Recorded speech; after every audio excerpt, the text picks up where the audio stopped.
Welcome to ABC to CEO Preparing for the Possibility podcast. I'm your host, Sharon Fiehler, and I'm joined by our co-host, Beth Chesterton. And in our episode today, we are thrilled to welcome the founder and CEO of Him for Her, Jocelyn Mangan. Love to have you here, Jocelyn. This has been so exciting thinking about being able to do this podcast with you. You have an amazing career. You've served on NASDAQ Center for Board Excellence, the board of Netflix, Papa John's. You've led some of the world's most exciting brands like OpenTable, Snag, Ticketmaster, CitySearch. You're a Henry Crown Fellow out of the Aspen Institute. So with all of this, what prepared you for such an exciting career and such a high-profile career? Can you tell us a little bit about that? Yeah, so well, first I just want to correct one thing. I'm not on the board of Netflix, but I do work with their leadership program. So I just want to make sure if anyone from Netflix is listening to this, I'm not on your board, but I do love Netflix and I work with their leadership programs.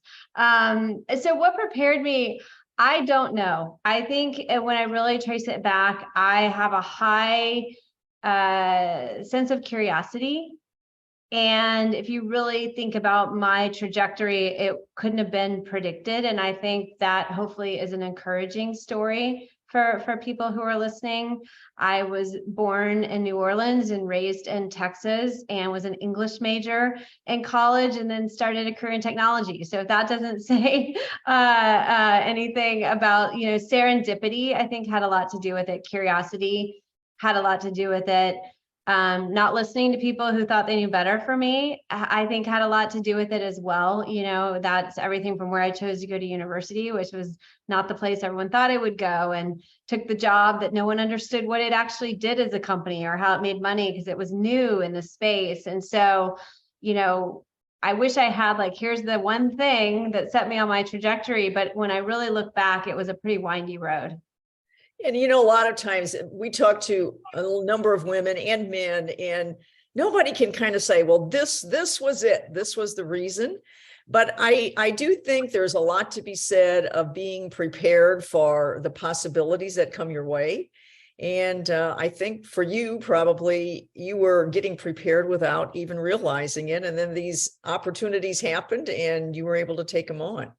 So what were a few of the challenges you faced and overcame along the way to get where you're at today? I'd say one was in some ways a lack of preparedness, in the sense that I was working in industry, technology, and this is 95, this is Internet 1.0, where no one had done the thing before.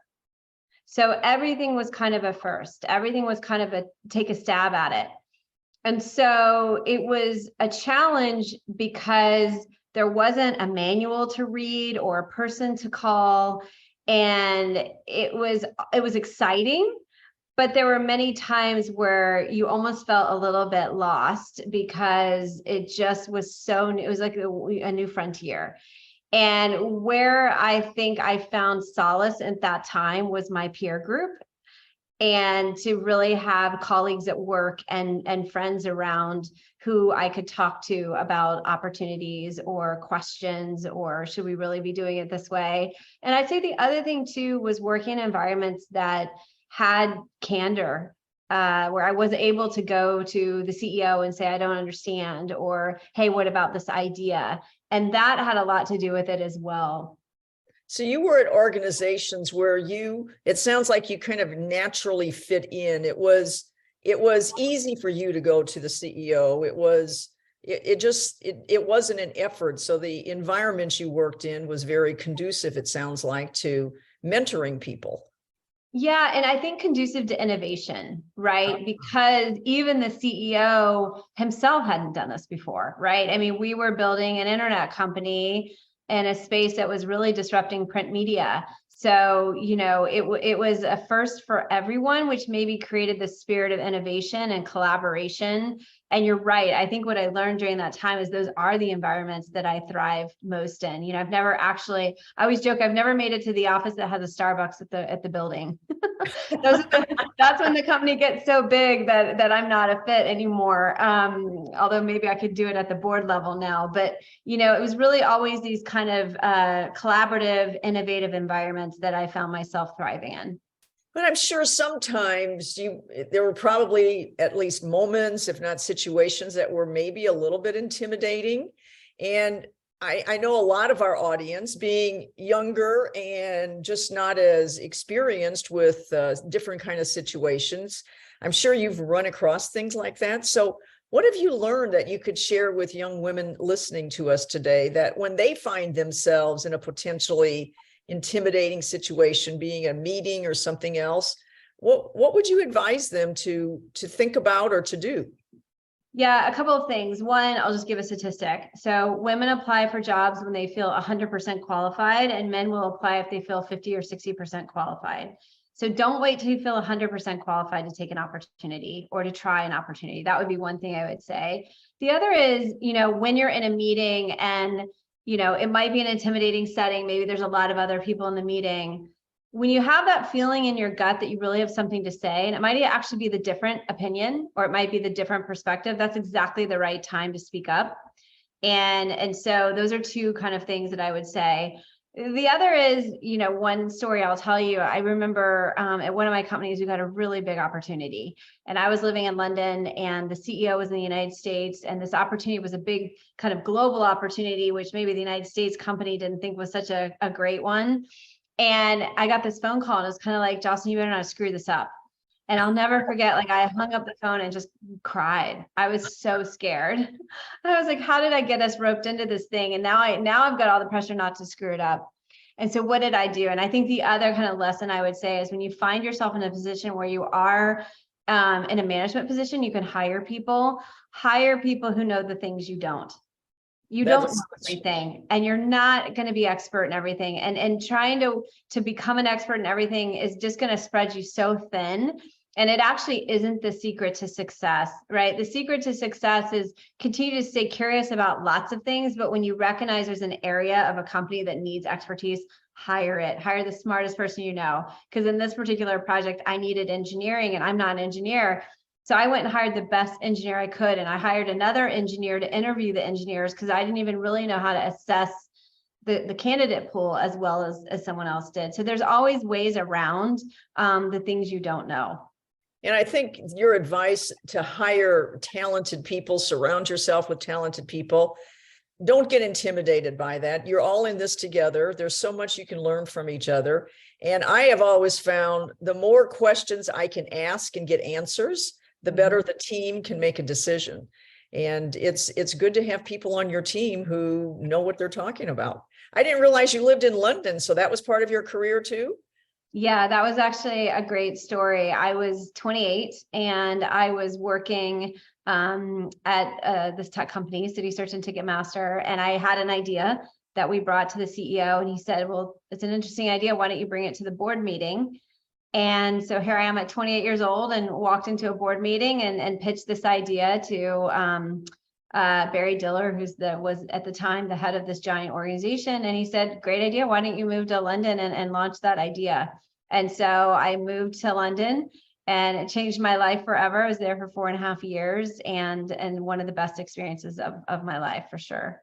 Yeah, I think that's also some great advice for young women to keep in mind. Having the flexibility to move around, to be able to learn different environments, learn about different people, see different situations. I think you come back to another situation and you bring with it those experiences that become invaluable because you've done an international assignment. Yeah. So I'm sure that was one thing that for me, it would have been kind of a little bit like intimidating, but you had what it took to be able to say, I can do this. And I think that's a trait that's also served you well. Well, and I almost didn't do it. I almost talked myself out of it, which is, I'm 28, I have a fully paid off car that I now have to get rid of. I had all these reasons why it would be hard. And I remember it was my mom who was like, this is a chance of a lifetime. And so that's the other thing, is you'll always find reasons not to do the scary thing, or you can find reasons not to do the scary thing. But I agree with you, especially on the international front. What an incredible opportunity. Anyone who should find themselves in an opportunity where a company might sponsor them to do that. You know, to me, it's a gift of a lifetime. It's hard. I'm not going to lie. Like, there were many times when I first got there, I was like, I don't know how to get a bank account. I don't know how to get an apartment. I don't, the logistics can be tough, but the learnings are lifelong for sure. And learning is one of those traits that I think is critical for anybody in any situation. Never stop learning. There's so much more that you can add to whatever situation you're confronted with. The more you pick up knowledge along the way. So let's talk a little bit about where you're at today with Him for Her. So can you tell us about that organization? It's a clever title, first of all, name, and I think what you're doing is an amazing service to everybody. So can you tell us about this and why you think it's important? Sure. So I'll start with the kind of big picture. I think about, what are the levers for change in our society? And at least in the United States, the two biggest levers for change, in my opinion, are the government and the corporation.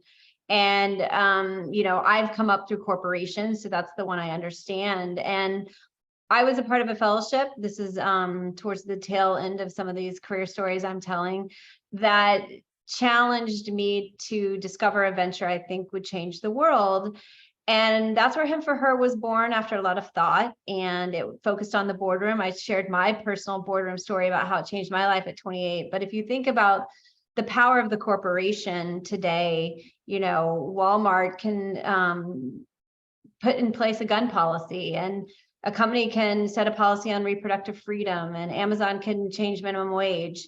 So the companies have a lot of say over things that affect our social and economic future. And when you think about the boardroom, which is where we focus, that's the top room in these corporations. And so Him for Her is an organization that's aiming to put more women in the boardroom, because that room, while so important, is lacking women at large. And so our goal as an organization is to solve board diversity in the United States in 10 years. It's a solvable problem.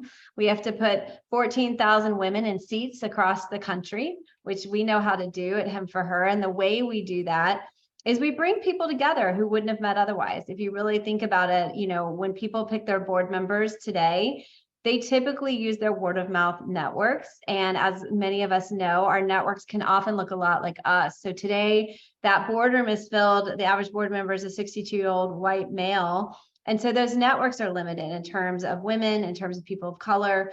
And so what we do is we broaden that network. And the way we do that is we host executive roundtables where we bring together not only women who want to sit on boards, but the people who can put them on boards, which are CEOs, board members, and investors.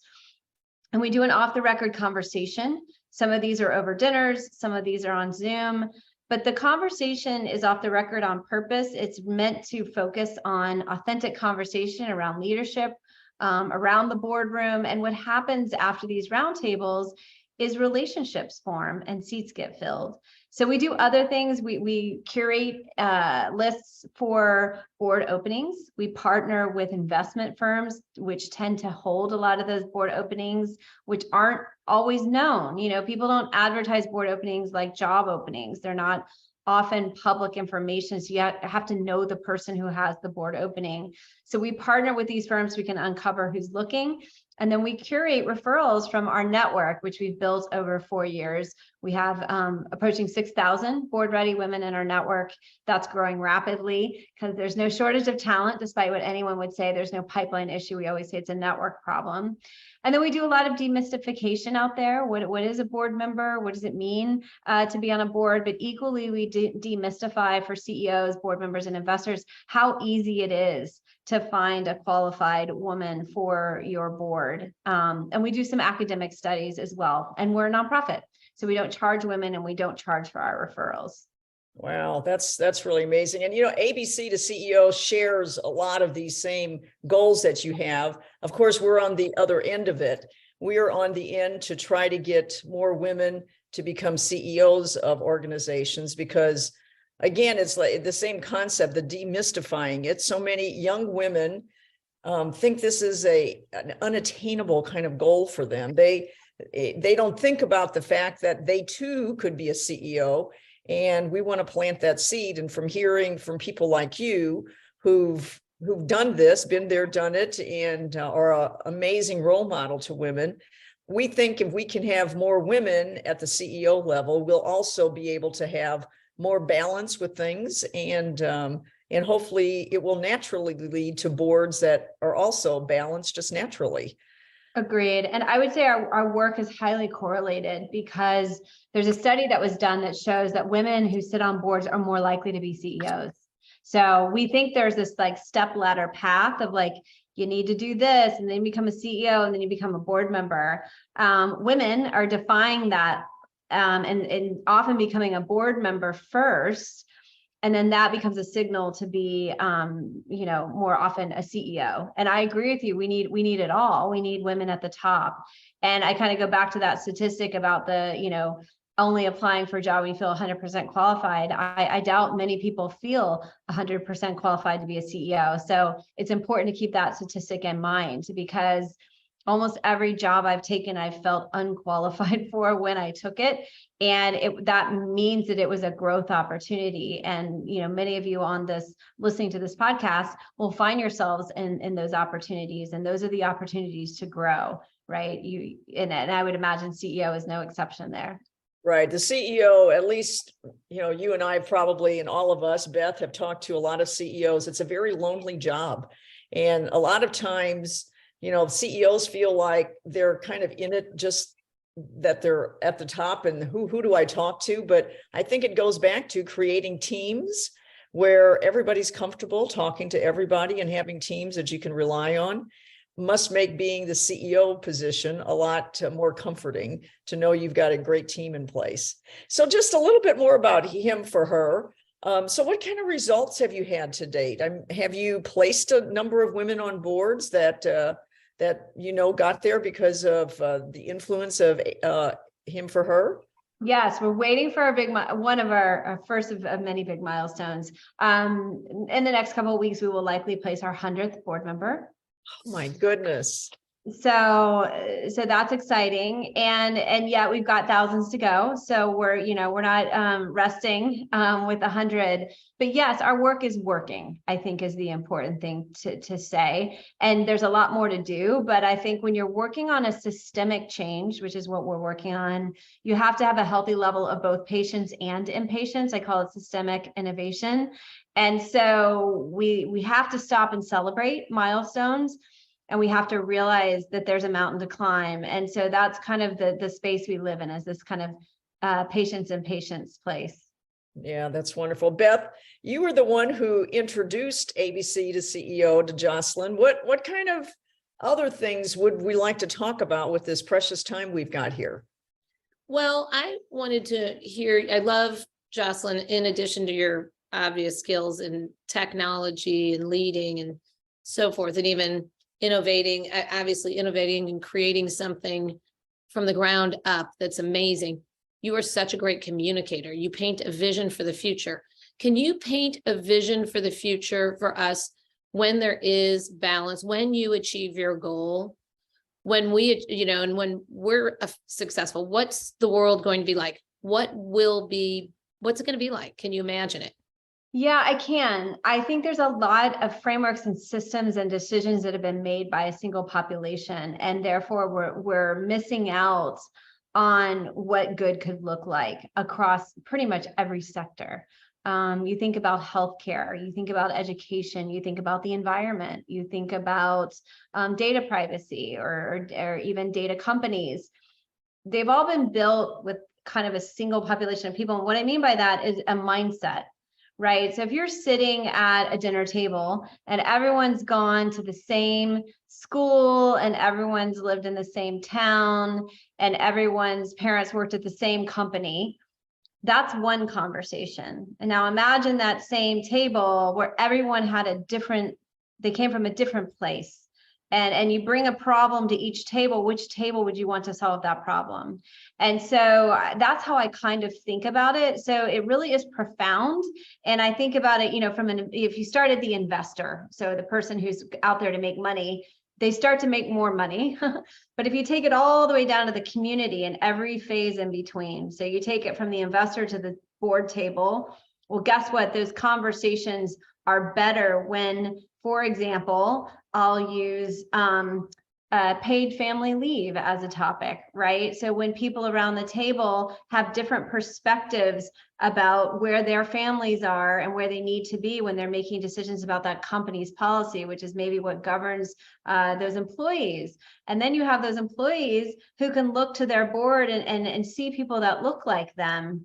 And not only say, hey, I can be there someday, or CEO, right? I miss CEO. So I go investor, board to CEO. They can look at their CEO. They can look at their board. They see people like them. And so they stay in the workplace. They stay working. They stay aspiring to be in those leadership positions. And then those employees are building products and services that better reflect their customers, right? And then those consumers who are in our communities start to benefit. So I really see it working its way throughout the entire system. And so when we have this kind of equal balance at the table, I think all tides are going to rise. And I think we will see more and better innovation in some of these giant industries that shape our daily lives. I couldn't agree with you more. Beth, you and I have talked about this a lot. What are your thoughts on that, Beth? Well, first of all, I think that the way that you say that, Jocelyn, is so inspiring and paints this picture that who wouldn't want that? How could you be against that? And I guess when I'm hearing you speak, and I do love the way you say it, because it's a problem, it's a challenge that we're grappling with in our own work here at ABC to CEO in terms of how to help others see the same vision and see how exciting it could be. So I love how you described it. Now, one of our things, as Sharon mentioned before, that we deal with is young women, as you said before, Sharon, not having the vision for themselves as CEO. And so one of the things I like to do, and we like to do, is ask CEOs, what do you love about being a CEO? What's the thrill? I think so often people think of the obstacles, but what's the most exciting part, or several exciting parts about being a CEO or the decision maker? Yeah, I think one is finding your purpose and being able to execute it with as little friction as possible, right? So when you're the CEO, you kind of get to hire people you want to work with and paint a strategy that makes you excited, and you get to pick a board that inspires you and makes you better at your job. And so there's a sense of empowerment with that. And I don't mean to stress the word power there, because it's not about like you get to dictate everything. It's empowerment in the sense that you get to create something in partnership with people that you are getting to have a say in working with. And that's both the people above you. So, right, every CEO should, if they don't, have a board, and that board should help you be growing. And then at the same time, you're in a position to help others grow and to really kind of lock arms with an amazing team and build something that's meaningful. So I do think it's really a great job to have. And I also empathize with people not saying out loud, that's what I want to be. It took me a long time to say that. And I will be honest, I was in certain performance reviews told I was too ambitious when I did say it. So what I would say to the listeners who might be at all levels is at least think about what you want to be in 2 years. I have this kind of 2-year frame because I kind of started an organization. I was like, okay, I'm a product manager. So what does it take to be a senior product manager? Okay, what does it take to be a director? Okay, what does it take to be a VP?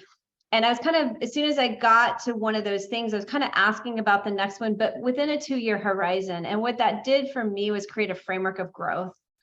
And then at some point, I made it through those growth cycles to where I was like, I actually do want to be a CEO. And it felt uncomfortable for me to say that. And so I just kept saying it. And then it became more comfortable because again, that 60%, 100% thing for me was real, which is probably why I bring it up. And so I would understand people who don't say it, and yet there's ways to approach it differently, which is, how do I want to be in 2 years? Where do I want to be in 2 years? How do I get there? I think is a good framework. Yeah, I love all those ideas. Yeah, Sharon, I think that you have a great comment that you often make about how your staff, what they would come to you, women and men, they would want the same things for a certain period of time. Right, right. So when I was working in corporate America, one of my teams was HR, and some employees would come, and when they're in there before the age of 30, the men and women would come in and pretty much ask the same question: what do I have to do, to get ahead, and so on. Something happened between 30 and 35, and the women would still come in and say, what do I need to do to get ahead? And the men would start to say, I want to be president of that division. What can I do to become president of that division? It was an amazing thing that happened when everybody started out the same place, but somehow the men got comfortable either through confidence or seeing other men maybe doing those things, that maybe we need more role models of women. But the women were still wanting to get ahead, but they weren't looking at the leaps of getting ahead the way the men began to look at their careers. And it was always interesting to me to observe that. So, I mean, we like to think at ABC that we are educating women on paths, good paths, maybe good's not the right word, correct paths, right paths, versus maybe dead ends that if you get too much into administration, you need to be much more in contact with customers, with the product, the service, whatever you're doing, and not make too many of those dead ends. So we're kind of running out of time here. Is there anything else that you want to add that we haven't talked about, Jocelyn? I think, really just that I do believe that corporations are incredible levers for change. And, we're here talking about boards and CEOs, but truthfully, to get to those levels, you have to stay in the corporation. So if you're on this podcast and you're wondering how to do that, I really feel that leveraging tools to help you stay in and learn and enjoy your job. And that might mean moving companies. That might mean researching different industries. But it's so important to me that women stay in the workplace because it shapes so much of our lives.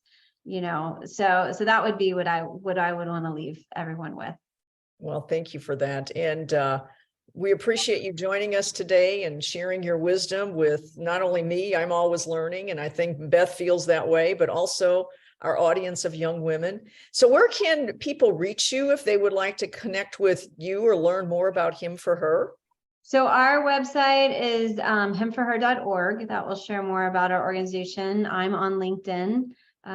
Is probably the easiest way to find me. Wonderful. And thank you again. And thank you to our audience for tuning in today. I want to remind you that ABC to CEO is also a non-for-profit organization. Our purpose is mentoring the next generation of women leaders. We like to think that we will make the world such that hiring and having a woman become CEO no longer makes headline news, that it becomes just the way things are. So please check us out on abctoceo.com to learn more and see how we can help you further understand our mission. And Jocelyn, we appreciate what you're doing, and you are making a difference in this world. So until next time, I'm Sharon Fiehler. Thank you again. And don't forget to follow us on social media to get your daily encouragement and proven tips for success. Goodbye, everyone.